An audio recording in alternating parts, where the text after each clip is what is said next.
you in here have got in your hand an iPhone, an iPad, a mini something? Go on, hands up, turn it towards us so we can see it brightly light. Well, this man, of course, is largely responsible because without him, there wouldn't have been Apple. Without Apple, there wouldn't have been the iPhone. Without the iPhone, you wouldn't all have that in your hand at the moment. So where am I going with this before we start talking to Steve? Where I'm going with this is we don't have any government ministers here. There's no protocol here. You're not a protocol man, are you? No, I like to be flexible. I like to think for myself. I have a brain, at least. If you're just following the rules, you're a follower.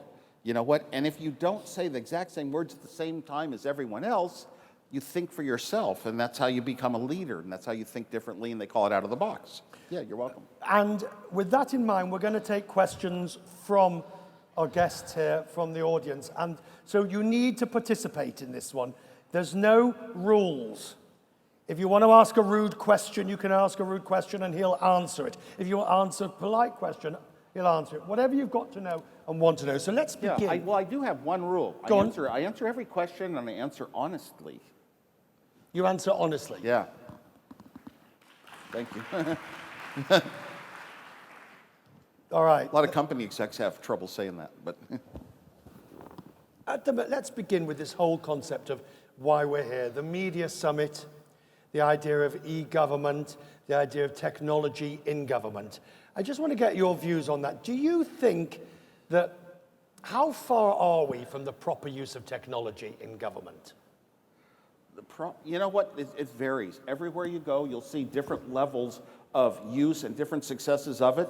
Over time, our technology of today, the modern technology, the computers, basically the internet more than anything else, has had enough time to evolve that an awful lot of government processes have been improved tremendously, especially when it's not in person. I think that, technology use in government, by government, for government purposes is very good in a lot of places. However, you run into some places where there's a lot of holding back. Governments are kind of conservative, and they don't change as fast as the rest of us. Doesn't bother me. It doesn't? No, because it's so normal. You'll see a lot of different industries and companies and people that avoid changing very rapidly. But eventually, everyone does. Eventually, it just becomes the culture of the day. You talk a lot about this in terms of the entrepreneurship. If we take an area like the UAE, if we take somewhere like Dubai, which is full of people who all basically want to be you. Right now, almost everyone in the world looks at particularly a lot of Silicon Valley companies in California. We forget that Microsoft's up in Seattle. And we look at those companies. How do we start some industries and some companies that are big like that? And it's not like we thought out, is there a method to start these companies? It's like we were just doing things we wanted to do. We were inspired. We had access to a lot of the resources, meaning parts and tools and people who had know-how in our area. So now everybody in the world says, how do we duplicate a Silicon Valley? The trouble is it almost has to grow organically by itself of the people having a lot of desire to, I don't know, do things, to change things, to make things different. A lot of our reasoning was we wanted to show the world we were smart and we had ideas much more than we wanted companies to make money. But did it happen by luck, by chance, by design? It happened by a combination of everything. A lot of skill was involved and some prior business experience, some good mentoring, and knowing exactly what we were able to do. I was an engineer, and I knew exactly how to build devices that were so far ahead of the world they would make things possible and affordable, but that's only a slight part of the answer. I'll tell you one thing, to take skill over luck, I'll take luck any day too. In other words, but it requires both. Because here's why I say that. My entire life was on a path, a direct path to build myself a computer. And by the time I saw the first chance, I could build one that I could afford with no money at all. By the time I saw it, that was a year that for a lot of reasons, computers were going to be a hot thing in society. But I owe a lot of that to my friend Steve Jobs, who also saw that computers had to be well packaged and sold as a complete item. The marketing, in other words, how do you convince people to put a word called computer in the home? Back then, computers were things in big old companies. They were, don't get a computer near my house, I wouldn't touch one. We had to make them very friendly and fun, and I was a big role in that. Right, when did you realize that you were you didn't just have an aptitude for technology, you were a genius when it came to dealing with technology. I never realized I was a genius. Yes, I knew I was ahead of the rest of the world, that nobody else in the world could design things. I realized it in high school. How? I was designing computers. I got to where I could design any computer in 2 days. That didn't make me a genius. What made me a genius was I thought out ways to use fewer parts in cleverer ways than any other human being or book would ever discuss. And I had an assortment of design tricks in my head. But the best design trick of all, I had now taught myself how to think hard and deep, sometimes for weeks, and come up with a thing that would save one little $1 part. But that was important to me to be that good. I didn't think of myself as a genius in a lot of other senses, because there were people doing the old analog electronics with differential calculus, and they had all these quantum physics going on, and I thought those are the geniuses. I never reached that level in math. But when you were doing that deep thinking, were you somebody that had to go and play football or while you were thinking? Did you have to distract yourself? Did you go for long walks, or did you stay at the desk? I was pretty much the technical nerd, the person who just his whole life is technology, his friends are technologists, and I worked hard on it. But when you work that hard, late at night, trying to solve things to prove that you can do something nobody else can do, you need breaks. You need breaks. I mean, drinking a Coca-Cola is one break, but making jokes and having fun with friends was a big part of my life.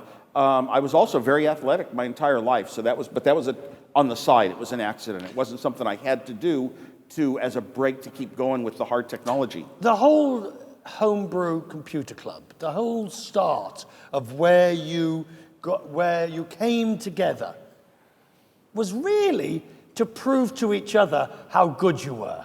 The Homebrew Computer Club was nothing about trying to prove how good we were. The Homebrew Computer Club was like a social meeting of almost activists that wanted to say, once we can afford computers, we can turn society over, and the normal person will have as much power as the big company that can buy multi-million-dollar computers. We were basically kind of activists, and only a few of us were really true engineers like myself. But we thought that this is the formula. This device is going to give people a power that they never had before to solve their problems, to get their work done, to communicate, to educate, and all that. Right. And when you met Steve Jobs for the first time, was there an inkling of what this partnership with him, the two of you were going to create? Or was it a very... When Steve and I first met, Steve was only 16 years old, and I was showing him Bob Dylan liner notes from albums, and we were sharing, all of life and talking about where life was going. When I met him, I was building a computer of my own design already. And it was going to be 5 years later before other people were building the same level of computer. So he knew that I was well advanced in that way. Steve was much younger, and he talked about more of a hippie-ish, spirited life. I wasn't into that. But one thing he did mention to me, the first meeting we ever had, was how he had done some claymation movie, participated in a claymation movie at high school. A what? Claymation movie is where you make a character like a dinosaur out of clay, and then you move it a little, take a picture, move it a little, take a picture, move it a little, take a picture, and you build up a movie with pieces of clay. And if you think about where Pixar came from, that was sort of a connection of the dots. So you met him? So I met Steve. We became very, very tight, good, close friends for the next 5 years. I would drive him to college. He'd come up and visit me in college. We did pranks together. We built electronic devices that would make free phone calls anywhere in the world for a while. But about once a year, he'd come into town and see something I had built for fun, like a Pong game, a breakout game, a terminal to connect to the early internet called the ARPANET. And he would see these, and he would always turn them into money because, thankfully, Steve had zero money, and I had a job as an engineer. So Steve always needed to find any way to turn my little designs into money. Right. And eventually it was computer. And you built the Apple I? I built the Apple I computer at the Homebrew Computer Club. I would share my computer, telling other people. There were other people that were good. They wanted to improve the ability for humans to do their own work, and I had the real good solution. They looked over my shoulder. I passed out my designs for free. Then Steve came into town unexpectedly, and he saw the Apple I already. I took him down to our computer club. I was a hero there, actually. Don't believe the movie you saw, but I was a hero, and I would show off my computer, and 20 people, 30 people would crowd around wanting to see what I had. And what were you doing with that computer? What was I doing? At the time, I was just typing little bits of numbers into the computer programs that I was writing.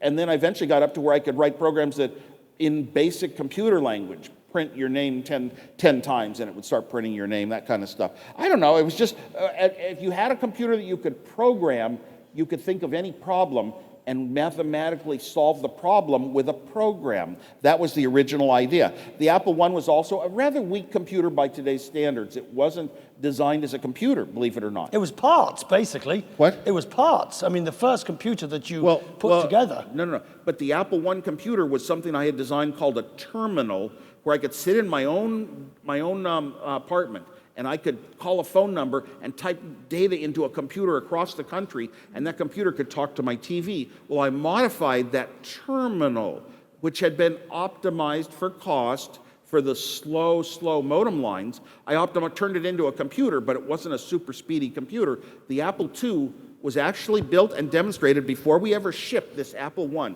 The Apple I computer represents a phase we were known as being in our home in the garage. We're talking about being in the garage, and it was only a short-term period that we knew was going to be very short to get us to the Apple II computer was the one that was going to change the world. The garage. But the famous garage. You've just said recently in an article that it was a bit of a myth. Yeah, it was it's a great made-up myth. When we got funded for the Apple II computer to have a real company, when we got funded, we went down and hired an ad agency, and the agency, it was their job to talk to the press and build a story of two young people with no money, working out of a garage, but actually the garage wasn't like a company. It was something we only needed to use about half a day a week, and almost nobody was ever in the garage at the same time, and we didn't do any of designing, thinking of new products, manufacturing. We didn't do any of that in the garage. Steve did the business on the phone in his bedroom. I mean, we were that tiny. But the garage was a good theme to use because Hewlett-Packard were famous in Silicon Valley for having started their company in a garage where they had a garage, they had people and stations, and they did the design and the building and the work. It was more of a real company, but ours, and it also failed to mention that we were brought up as two young people coming from nothing, but really we had a third equal partner, the guy that funded us.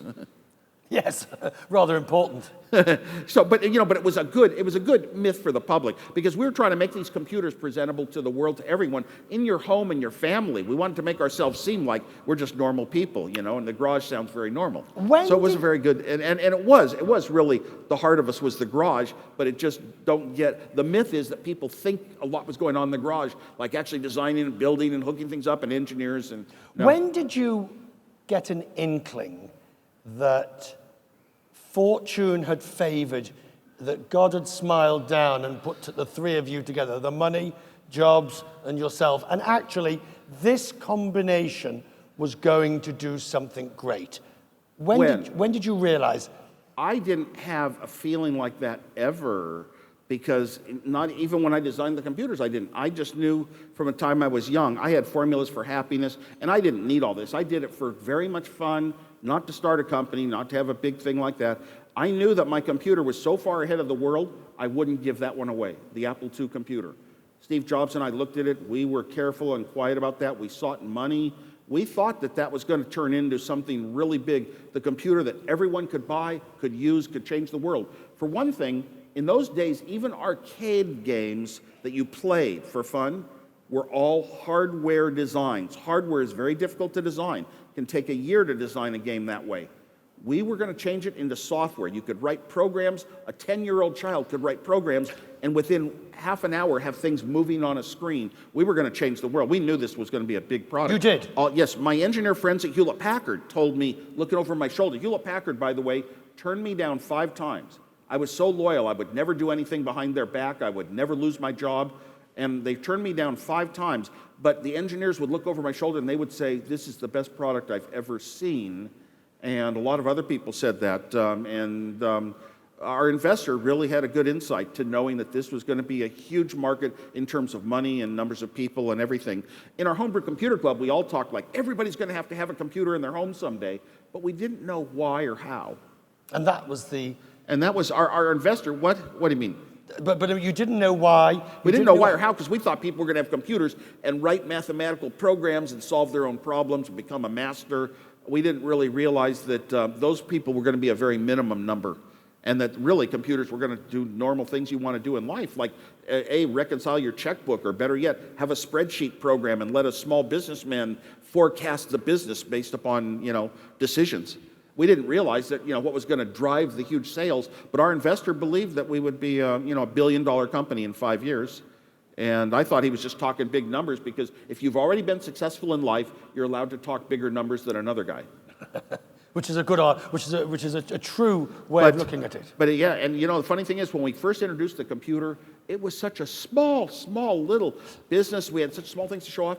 And walking out of that meeting, he patted me on the back and he said, "It's true. We're going to make it. This is going to be $1 billion business." So you start Apple, and it does well. It does very well. And you leave Apple. Well, you know what? Apple started, and Apple got to a point that we went public. We were so huge money-wise, and I was not the money guy. I was the technology guy. I like to go into a laboratory. I like to hook new things up. I like to write software and do unusual things people didn't expect, and so I stayed that way at Apple. But now it was big company with managers and approvals of projects that couldn't change.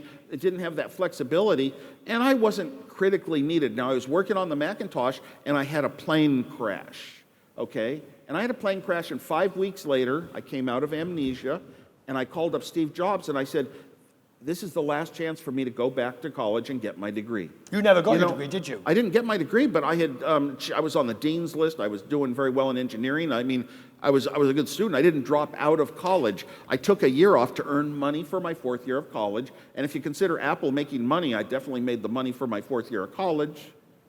So I called Steve Jobs up, and I went back. I said, "The Macintosh group has the most creative people I know in Apple. It's going to do fine even without me." And so I went back to school under a fake name, because my name was well known, and I got my diploma in the fake name. Really? Rocky Raccoon Clark is what it says. Sorry? From Berkeley. Rocky Raccoon Clark is what my diploma says. And That's no one the ever name I twigged used. it was you? They knew my name, they knew my name because Apple was famous, but they didn't know my face. So yeah, I got away with it. Except the last day of finals, Steve Jobs and I had our pictures on the top of Time magazine, a big magazine in the States. So then it was over. That was over. That was over. That was game over.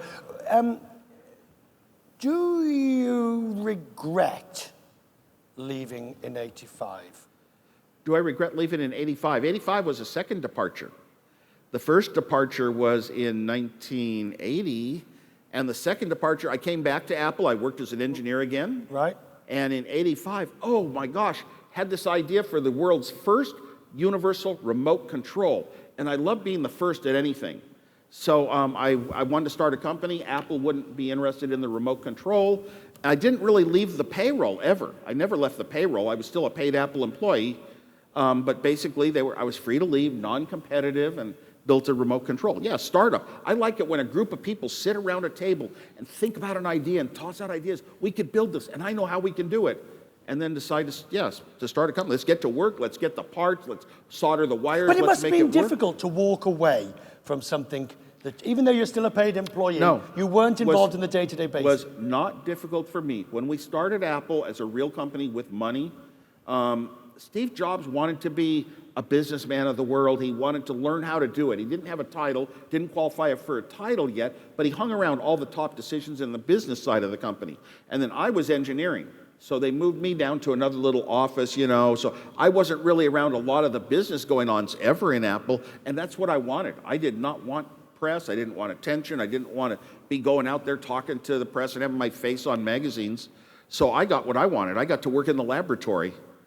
And I mean, leaving Apple was a huge, big, well-run company. It had been successful, and really it was the time for the businessmen, the business strategies to move it ahead. The relationship that you and Steve Jobs continued to enjoy until his passing, how would you describe? Steve and I were just solid, tight friends. We actually formed Apple to solidify a relationship we'd had for 5 years, and we'd been selling my stuff for 5 years before that. And then we became different people in the company. Steve's personality was settling in his young 20s, and mine was pretty stable. And so I was going to be an engineer, and he was going to be a well-known person in the world and running a company. And from then on, we didn't like work right next to each other on desks. We didn't go out to dinners. We weren't as close of friends ever again. But always, whenever we talked to each other, it was respectful. We were always friendly. Never had any fights or arguments or anything. No, right to his death. No, we cared about each other very much. We both respected each other highly. No conflicts ever. Good. Right, we'll move off the Apple with my final question on this one, though. Do you, and I asked you this a moment ago, do you regret selling a large part of your Apple stock? I never regret things in life, really. I'd say you don't look back. You just say, did I have a good mind making the right decisions at any of those points in time? I didn't mind it at all. Even in very early times, wow, I could sell enough stock to get a house or a car. I never thought, when we started Apple, I didn't think I'd ever be able to afford a home, much less even a flight to a place like Hawaii. So all of a sudden, yeah, we had enough money for that. I didn't mind. Well, with that, taking that out... I certainly did my part. I created entirely, all by myself, hardware, software, everything. The one product that was going to be Apple's sole income source for its first 10 years of the company was the Apple II computer. Which is yours? That was mine, yeah. Don't worry, my wife and I still have Apple stock. Don't worry, he says. Any questions on this part so far? Whoa. I'm going to go... Where's the microphone? Where's the I'm going to go down and... Stay where you are, Steve. Don't get up. Don't escape. Do we have a microphone for the... Yes, don't worry. Do we have a microphone? The lady over there. Anybody else who's going to have a question after? Grab my eye now, please. Yes, who are you? Thank you for noticing that I raised my hand. Well, it wasn't difficult. You were almost out the chair. Well, it's my dream to attend this session, so I'm really happy to be here. My name is Megha. Give her a round of applause. Hi, my name is Megha. I'm a journalist with 7 Days newspaper. My question is, what do you think, and what do you think Steve would have said about seeing a place like Dubai grow? It's gone from a desert to what you see today. Having the sort of growth you guys experience, what would your and Steve's opinion be about Dubai today? All right. You've seen the place. Mm-hmm. You've been here before, have you? I've never been here before. Even better. I know for a fact Steve would be just totally happy and proud, and was proud of everywhere in the world that we were going to touch with these computers. Every place, especially the lower level places, were going to be brought up with computer technology. Places in the world, like maybe some very poor areas of Africa, come up very slowly and they're behind, but they're on the same curve. The rest of the world was extremely important to us. From day one, we started trying to market our computers, not just in the United States, but worldwide. And that was the promise, that computers were going to make us all better people. And not only that, everybody in every locale can actually put their own minds to it and add things to our computer devices. They are platforms. Even the phones today are platforms, and anybody in Dubai can write programs that are specific to Dubai and work very well with business here and government here. But yeah, the speed at which this place has grown, Dubai, is phenomenal. It talks to your point of entrepreneurialism, and it talks to your point of mentoring and development. Yes. Well, for one thing is, once you have business success in an area like this, it's very important to reinvest it and keep it growing and growing. Dubai, yeah, it's just, I don't know, it's just like another state in the United States as far as, anyone can tell. Well, that's one way of putting it. Any more questions before we continue? Yes, gentlemen at the front. And are you putting your hand up as well? We'll come to you next. I'm determined that this is going to be a different form of session to all the others. Yes, sir. Who are you? Stand up. You want me to stand up? Well, if you don't mind. Sure. There we are. Now we need to see. Who are you? My name is Ali. I'm a PhD student, a researcher. PhD student here. We've got good ones. Yeah, so you didn't tell us about the Macintosh history. I'm sorry? About the Macintosh. Macintosh history. Yeah.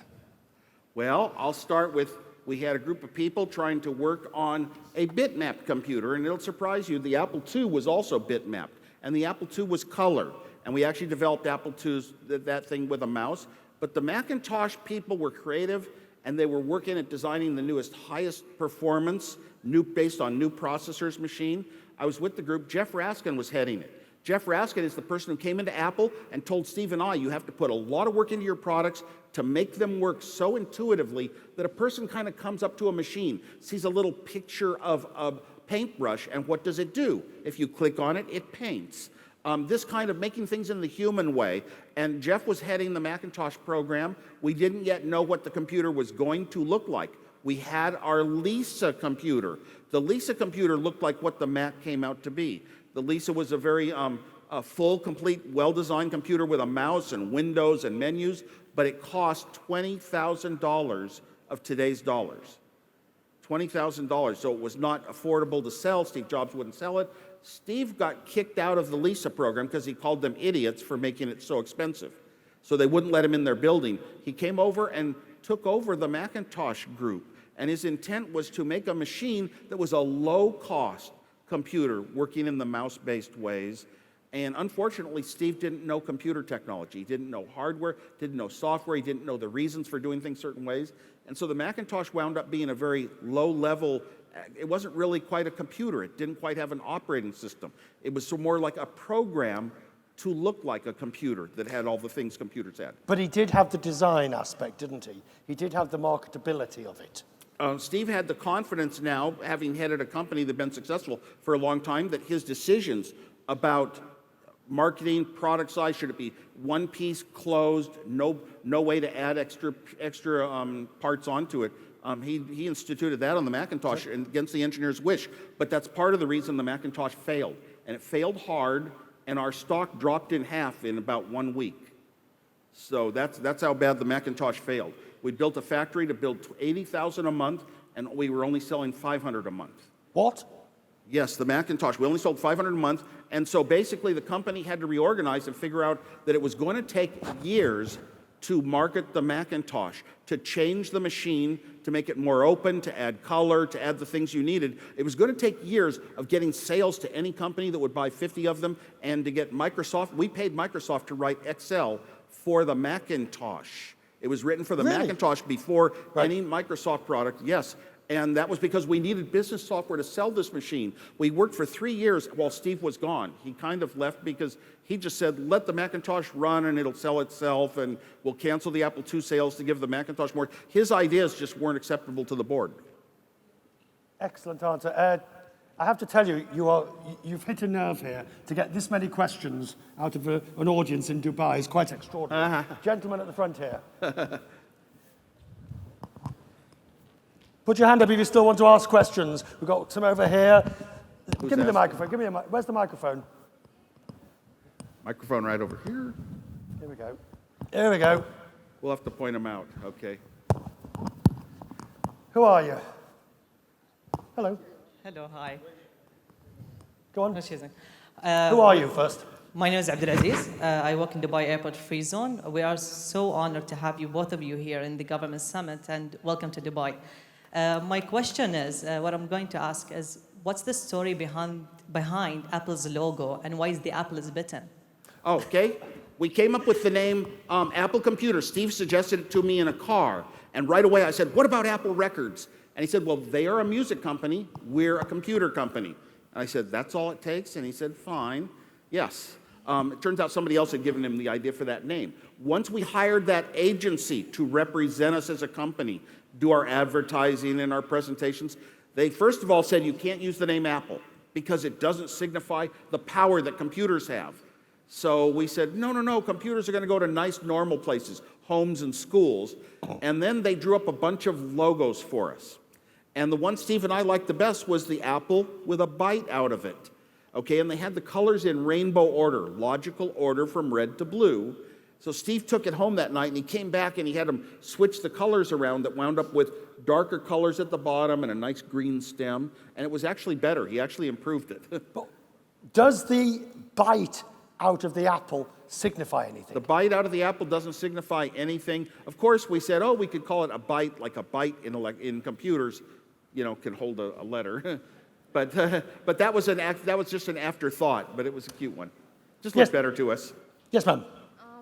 Is it working? Just keep on. My name is Maha. I have 2 questions and 1 request, if it's possible. 2 questions and 1 request. I would like to ask you, what were the challenges that you faced when you first started up Apple? And would you go back to Apple? And my request would be, since my sister, she's studying abroad, and she asked me if I could get your autograph. Yeah, we got to figure out how to do this real quick. But Right, well, we can agree to the autograph. You'll do the autograph. yes, I'm here all day tomorrow. Maybe we can meet up. Why don't you email me? It might not be here at a session, but why don't you email me, Steve? Oh, watch. Everybody's going to get out. Come on, watch this. Can you write it down? Yeah. Steve at woz.org. Okay. And let me explain myself. Because I'm so charitable a person, I actually got onto the internet so early. I got woz.com, a 3-letter .com. And I decided that companies use .com and nonprofit charitable organizations use .org. So I've always used .org because I'm just a person. As far as obstacles, when we started Apple, we were a rare situation. We had that Apple II computer. Nobody ever expected color would come to computers at any price almost. And we had color because I figured out a way to generate color with a $1 chip instead of a $1,000 design of precision parts. And we had games. We had so many advantages. We knew this computer could not be touched by any other. So we really didn't have any big obstacles and downfalls. The big obstacle was we had to raise money because we knew it was worth a lot. And we went to a lot of different sources and got turndowns before we ran into our angel, who funded us, and he mentored us. He came in, he had business experience, and he taught us how to form a company and this and that. How important is mentoring? Because a lot of the people here, young, in government, the opportunity, the availability, how important do you think mentoring is? Yes. Even in the very earliest days of Apple, I look back and I said, why were we so successful in a couple of years and a lot of other companies that were two young people that had brains, were trying to start their own little companies to build small computers based on microprocessors? Why did they all kind of fail and go by the wayside?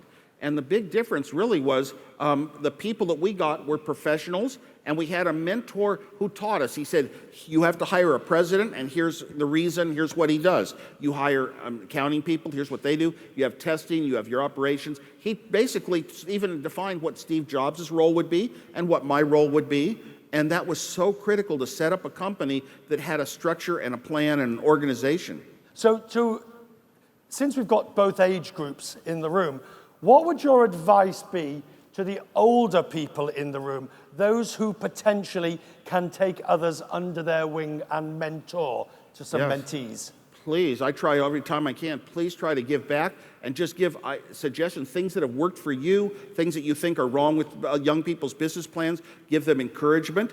And do let them know. Also, let them know things like what they can do with to not exceed the revenues they have. So if you have very little, you do a little at the start, and you'll make the money, make good profit, and you'll be able to build something bigger.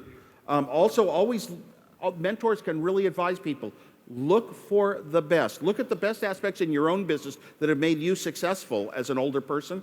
Go to the young people and tell them, here are the things that you will need, the types of people you'll need. And also, if you start a company, only try to pull in the very best of people and of ideas. The very best. Question over here. Go on. My name is Mohammed Al-Kubaisi from National Consultative Council. My question is, for a moment, I thought you just graduated from university, with this passion and enthusiasm that you have. So I just want to ask, what is the next for you? I think you have a lot of things to do, and I think you have a new products in your... What is next? You know what? I do a lot of thinking about products, but because I don't have the time these days to be a full-time engineer, I worked so hard and I worked so differently, and it was on a type of technology that doesn't exist today.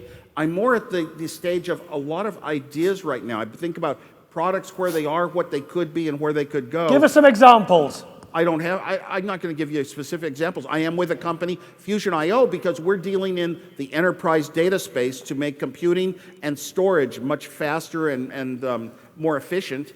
Are we going to be is wearables the next big thing?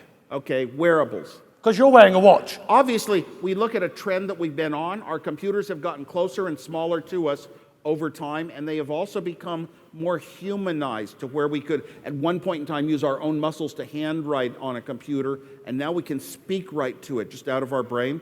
Wearables fall into that category. It's very easy to see that wearables are kind of nice. Fitness bands have become kind of a big hit lately. You'd call that a type of wearable. How about wearable smartphones? That's what people are talking about a lot. Google had Google Glass, and I'll tell you, as a computer person, I really admired how small the computer could get, but it just didn't make enough sense for the cost and what it did yet. It's hard to say that that's really part of the future, but you have to try and play with the future and find out if you're going to get there. I bought a few smart watches, and I just found they kind of got between me and a beautiful phone with the beautiful displays nowadays and the incredible resolution. And what I do on the internet is usually designed for at least a phone-sized screen. So the watch, I just got rid of the smartwatches I've tried so far.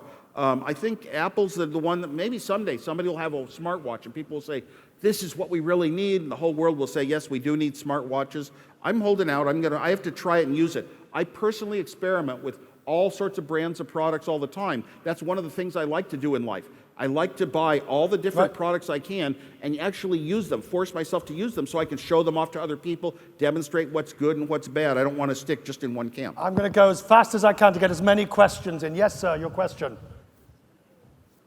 Go on, just speak. Hi, my name's Uthman. Right. I don't have a PhD, but Not yet. what does it take to get a high score in Tetris? What does it take to get a high score at Tetris? When the Game Boy, a little game machine, came out in the United States, it came with the game Tetris. And I discovered it, and my young son had to teach me how to play it. And then I played over and over and over, and my friends were playing it.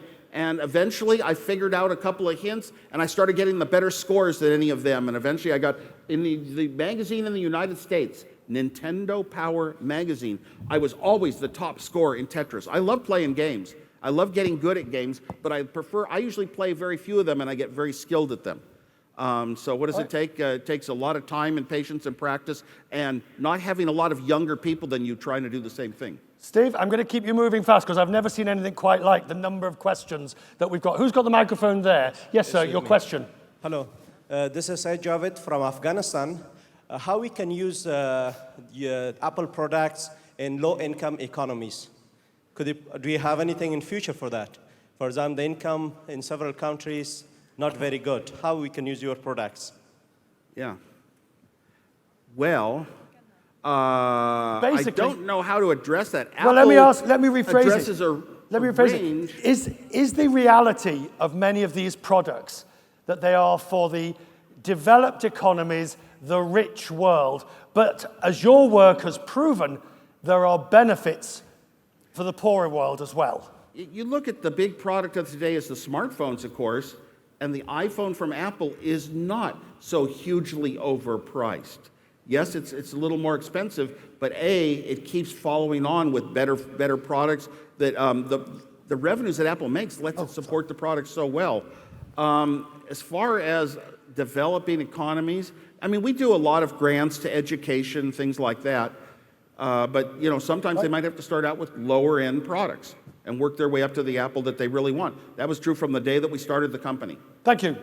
I have some Android tablets that I bought for under $50, and they actually work very well.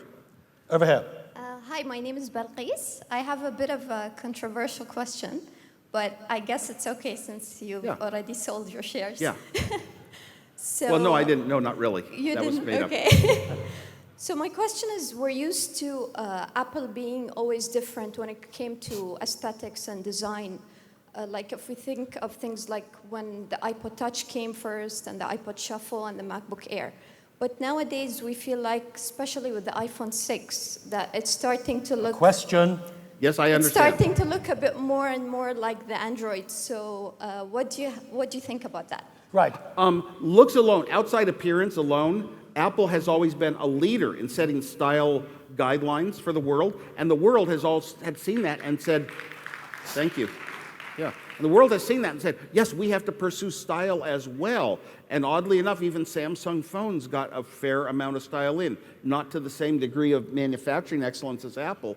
But with the iPhone 6, it's hard. You know, you reach an endpoint. You kind of can't. How can you make it so drastically different and stand out? I noticed it with iPhone 6s. A lot of people are putting cases on them where they didn't before because the beauty of the iPhone 4 and 5 was so outstanding. I don't worry about it, though, because the world has kind of progressed beyond just the outer appearance of any phone. Almost any phone in the world is so thin and so tight due to manufacturing methods, they almost all look and feel pretty good. Do you wish... The world has moved on to how do they operate and how do the successive generations of them, how do you grow how do you upgrade and things like that. Right. So Apple's attention is in the right place. Do you wish Google and Apple would work together better? I wish that Android and Apple worked together better. Of course I do. I wish that we had iTunes for people who want to buy music by the method that we invented to sell music over the internet. I wish they had that on their Android phones. Apple would be selling more music. Just like now that we have larger phones with the iPhone 6, we can now compete in the large screen market as well. Another question. Yeah. Hi, I'm Sarah from the Emirates Institution for Advanced Science and Technology. I've got a question. I'll take you back to when you left Apple. Is the reason you left did the business model get to a point where it stagnated the development in engineering or not? The business model was largely ignoring engineering. We made mistakes. We had one product where marketing told engineering to put money into chips in a product that would disable features that the buyers wanted. Marketing had marketing reasons, and they didn't really agree with engineering reasons. So that product, our Apple II, came from an engineering background, and now we were a marketing-driven company. Yes, it became very much business strategies at a high level and financially oriented. And to me, I'm only interested in features of products. Right. So I didn't have a need. Oh, I've got to stay in this company. I wasn't going to run things. I'm not political, and I don't want to be. I don't have conflicts. I don't have enemies. I don't want to have to be in a position in a company where you're hiring, firing, saying bad things about products, making decisions for other people. I'd like to have creative people making their own decisions. All right, we're over here. Hi, my name is Mayth Al-Shahi, Zaid University student. Nowadays, you can find many people in love with the classic thing. So don't you think to get an old Macintosh and sell it again? Many people fall in love with classic things like retro, past devices. Yeah, we do find an awful lot of people want to put together, right from Apple I's, Apple II's, early Commodore machines, and then go back and install and get them set up in their homes and show how they're running. Early Macintoshes was really a beautiful statement for the world. So I'm not surprised. I'm glad for that. That'll always happen. Look what we're doing with music. A lot of vinyl records are going up and up and up, and CDs are kind of going down. I had one question somebody asked as I was walking past. What price did you sell your Apple stock at? I couldn't remember, Next question. The correct answer. Next question from this gentleman here. Hey Steve, my name is Florian and I represent a company from Munich, Germany. We have been invited by the Prime Minister's offices to come here to Dubai and present something we think that might be the next game-changing technology, and that is drones, unmanned aerial vehicles. What do you think about drones changing the life in Dubai? That's the first question. And the second one is... No, one question. Well, drones are one of the upcoming technologies, like Internet of Things and virtual reality and augmented reality with HoloLens from Microsoft. So drones are a big one. I've had a lot of fun flying drones. The thing is, when you fly a drone right now, there's a problem. A drone can crash. And if you can imagine something high up, what if there were an awful lot of drones around falling down? It could even hit a person. Someday there's going to be a horrible accident, and there'll be a lot of reaction against it, just like when a drone got into the White House. These drones are just so small. I think eventually we should regulate drones so that they can only fly over streets when they're used for business, to deliver packages to us. Yes, I want to order something on Amazon and have it delivered today. I would love that. Drones, people are taking them for better photography. The trouble is you have to fly the drone as a drone, and you have to fly the camera, point the camera and aim it, and it's difficult to do both tasks at once, so in the end we should fly a camera only. We should see what the camera sees, and the drone should have enough intelligence built in that it avoids obstacles like trees and houses. It lifts itself over things. It automatically does not collide. It even detects other drones and halts themselves so they don't hit each other. The lady over there who has the microphone, you get the last question. It had better be good, no pressure. Okay. Hey, Steve, my name is Noor, and I'm still an undergrad.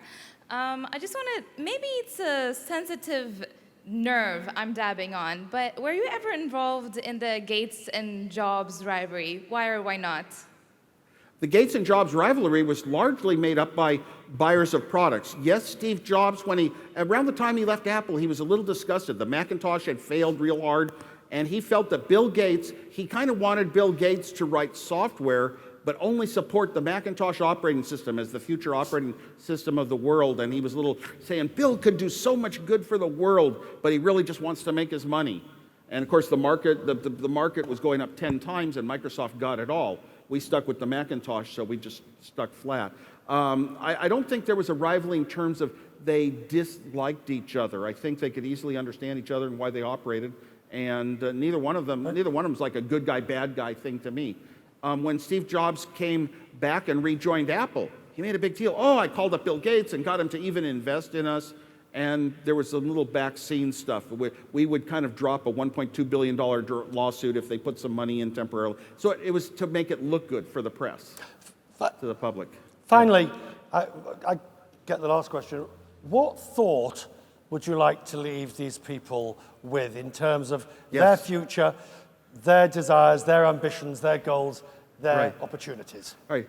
Everyone knows that life is changing so much because of technology. How we get things done, how efficient it is, the clever ideas, and the great companies that come up are new wealth that is generated, and they often come from very young people. Okay, look at Microsoft, look at Apple, look at Google. You're talking about recent college grads, or Facebook. You're talking about non-college graduates, young people starting companies, and they don't get noticed at first. The big companies that are around have trouble spinning out new exciting products. Apple's one of the rare ones that did that after Steve Jobs returned. But so these young people they need encouragement, they need support, they need resources sometimes to play around with their ideas. I look at the young person who's maybe at the university right now, maybe a PhD student, and doing projects. If they had access to tech centers, tech houses we call them, they're springing up all over the United States, where they can kind of go in and get a lot of equipment to play with, and I'm not just talking about laser cutters, and if they had little PC-generated machines, but if there was a Walmart of tech centers, a huge conglomeration, not just a little mom and pop deal, that all these young people from high school and whatever could come down on weekends and learn how to use equipment and build actual projects, design their own chips, put their chips in them and do that. On their spare time, you'd wind up having an incredible future in this country. It's young people having the ability to start when they are very young, as students in school, developing the methodologies and the abilities in their brain to accomplish these things. That would be number one. And I'd also encourage entrepreneurs think, don't just go after money. Always make sure you have engineers handy. Engineers have gone through so much mathematical training, procedural training, difficult, long projects to develop. They think of the cleverest ideas for your business. It doesn't all come out of just a business idea. Enhance that idea with what engineers can contribute. Right from the start, have a partnership that includes engineers. Ladies and gentlemen, Steve Wozniak. Thanks, Richard. Excellent.